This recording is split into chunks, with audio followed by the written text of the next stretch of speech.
Hi guys, Recovery Jim here.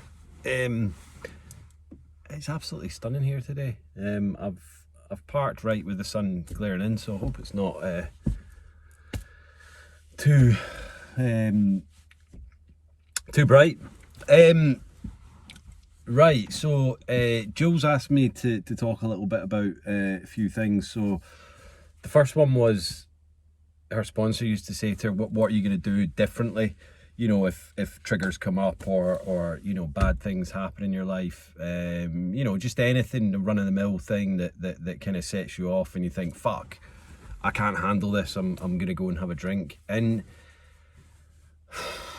do you know what, I've been quite lucky that and I don't know whether that's because my sober mind is kind of thinking things through a bit more rationally than when I was a bit, you know, addled by the booze and kind of, you know, that was my first thing to go to. So I suppose that now hopefully my mind does kind of rationalize things a little bit and go, right, do you know what, it might be bad what's happening, but you're not gonna pick up because of this.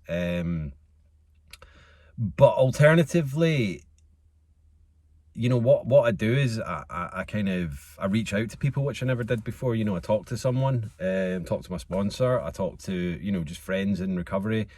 I also do these videos. You know, these are all things that I would never have done before, you know, and essentially, yeah, I'm talking to you guys, but I'm in my car and I'm sat talking to myself, really. And that kind of verbalization of putting my thoughts into, you know, out into the ether, that really does help me, you know. I suppose I go for walks a lot more. Well, I used to go for walks, but I'd go for walks just to literally get pissed. So now I go for walks or I go for a drive. Whether you know, the sun's shining or it's pissing down doesn't really bother me. So I do that a lot more, and it's really kind of a good way of dealing with what's going on in your life, you know. You know, and as I say, some previous things that would have been triggers have cropped up in my life, you know, recently. And I guess, as I said before, I think my mind is kind of rationalizing them a bit more. Yeah, of course, you know, something happens and you think, fuck, I really need to go and get a drink. And yeah, the thought comes in, but I think that I just kind of really work it out in my head. I do write it down, you know, what's happening, and just try and get it out of my head, if that makes sense. You know, going to work as well, you know, I go and I fucking dig all those weeds out, and I guess that kind of helps me, you know, get shit out of my head. Actual tools help, you know, some of the smart tools, yeah, you know, play the tape forward, all that kind of thing. You know, for me, it was always an impulse thing. As soon as something happened, good or bad, it was straight to the bottle. You know, didn't even really have much time to kind of think about it and rationalize it. It was just, right, boom, thoughts in my head, I'm going to go and do it, because I guess I didn't even want myself to be, I didn't want to talk myself out of it. You know, if I let it fester, then I would have probably kind of gone, oh, maybe this isn't a good idea, or, you know, people are going to be upset with you. No, I went straight away and did it.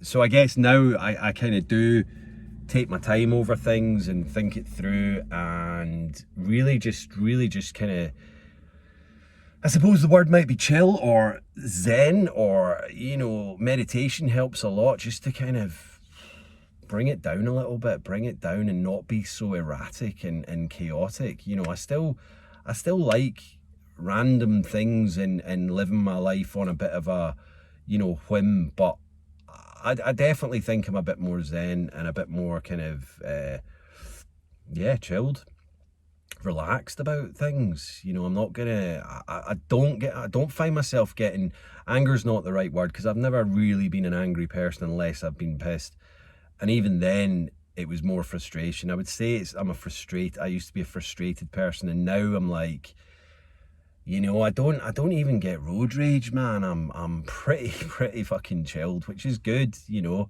So, you know, things I don't let things get to me that are gonna, you know, evolve and fester and, get myself wound up so that fuck it, there's no other option but to have a drink. So yeah, I don't really let that happen, because as I say, I'm just pretty chilled with life. You know, my life is good. You know I'm very, very lucky that I live on such a beautiful island. I will show you in a minute where I'm at.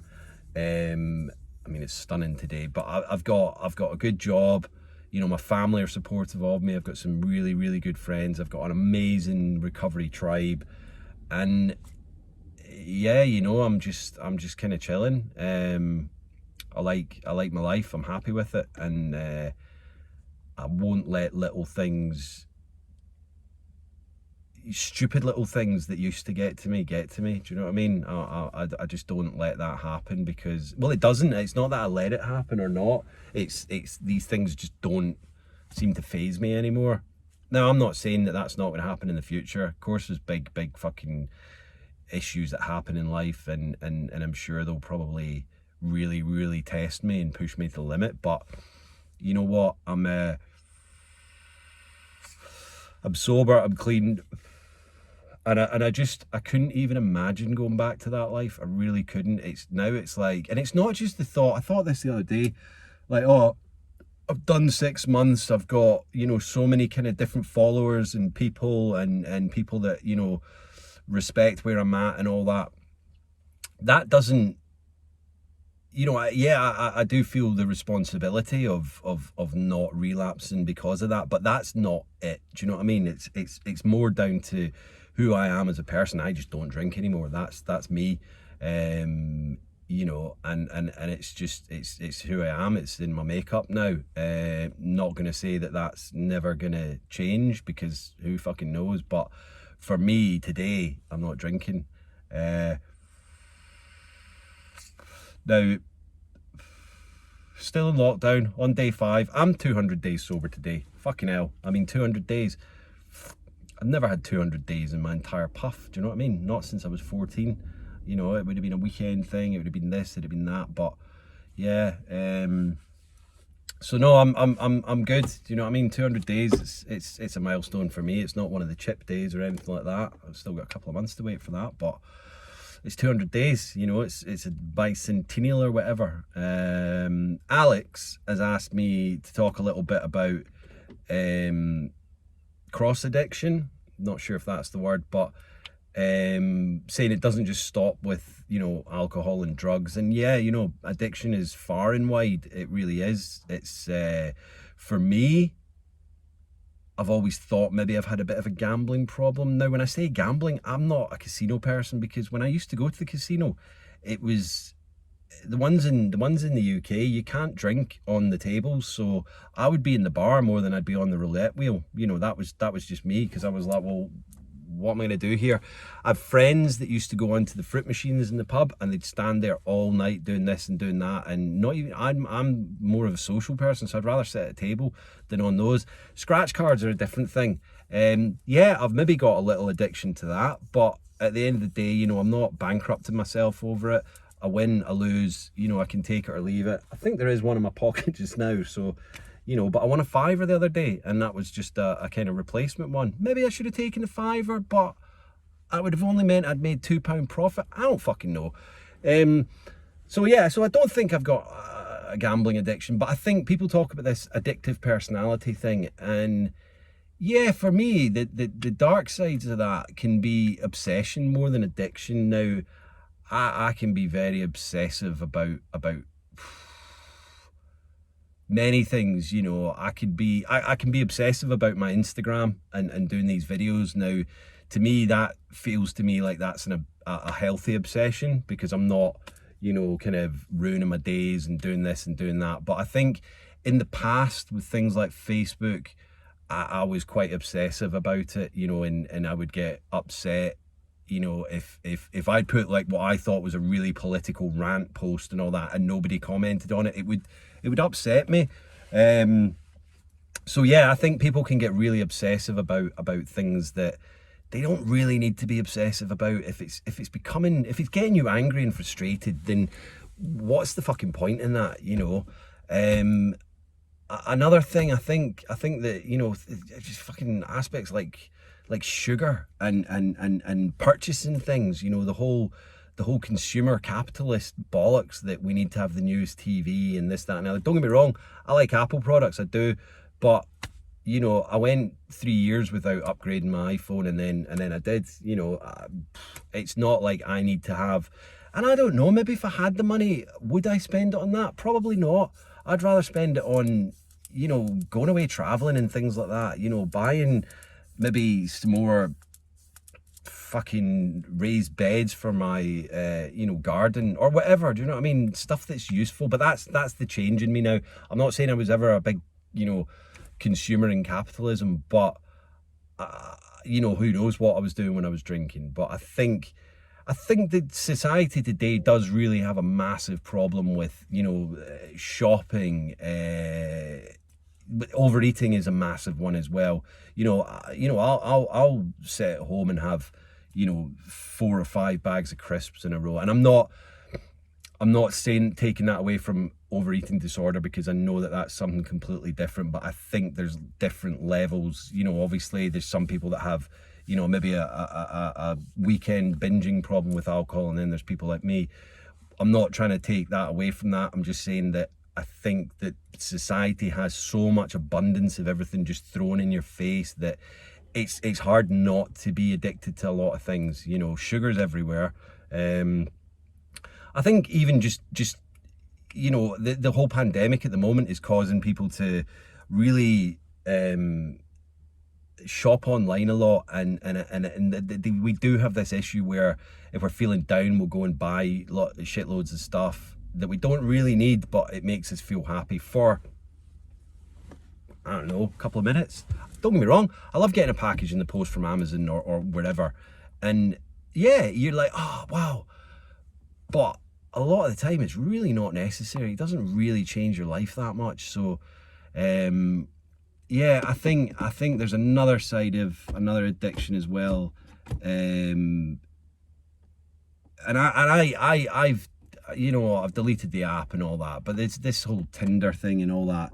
Now, yeah, for me, do you know what? I'd love to settle down at some point again, but I'm not really looking at the moment, and I think that you can get quite obsessive with Tinder swiping and all that kind of thing. I don't think I had a major problem with it at all.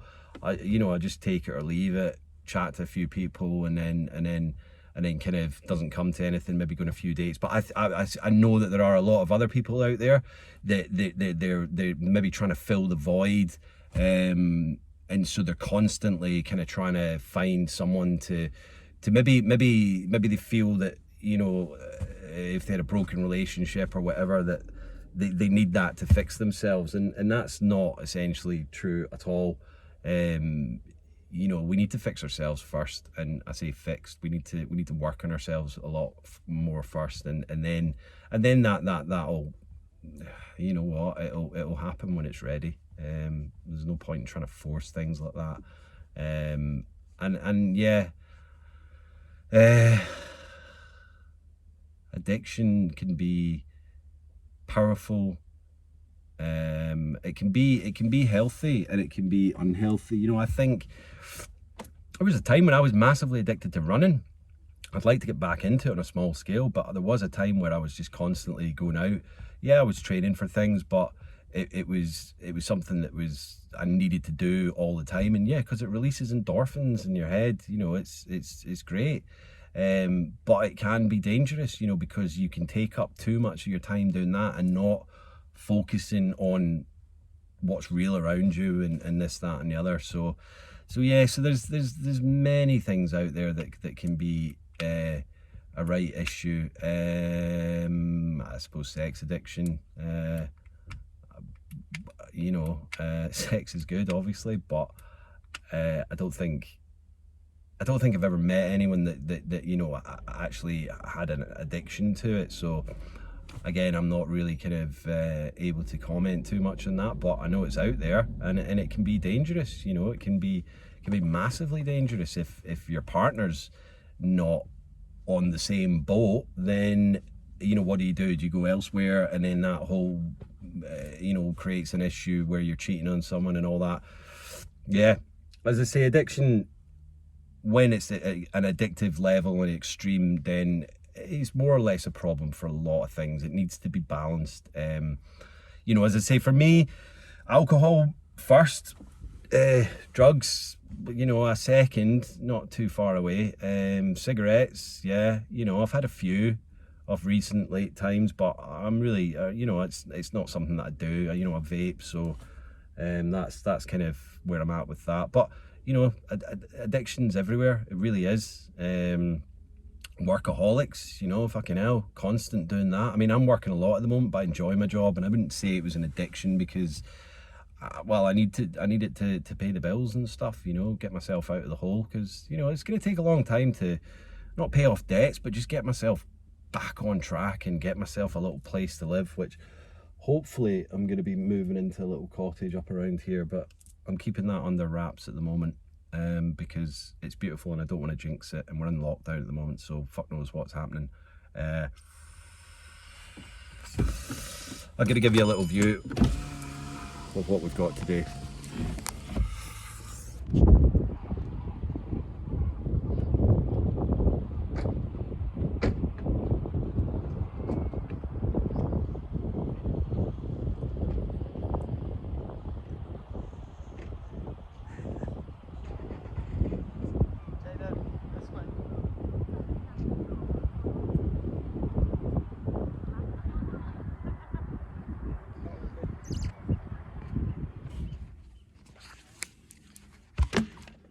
So that little island's called the Calf of Man.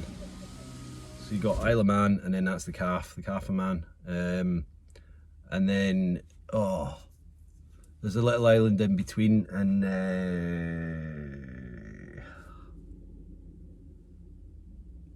it's gone. Can't remember what it's called. I'm sure people will comment or whatever. Anyway, yeah, so sorry, it's been quite a long video today. But yeah, stunning day. I've been working a little bit around my mate's house, so that was fun. As I say, we're in lockdown, so social distancing at all time. But yeah, I'm going to chill tonight, and might even watch Coming to America 2. Probably shit, you know, who knows? Do they need to kind of do sequels that long after? I'm sure it's got a bit of kitsch value to it, so you know, sexual chocolate, ladies and gentlemen, might be quite good. But anyway, yeah, do the usual, like, subscribe, share, comment, DM, all the jazz. Love you all, have a great day, and peace out.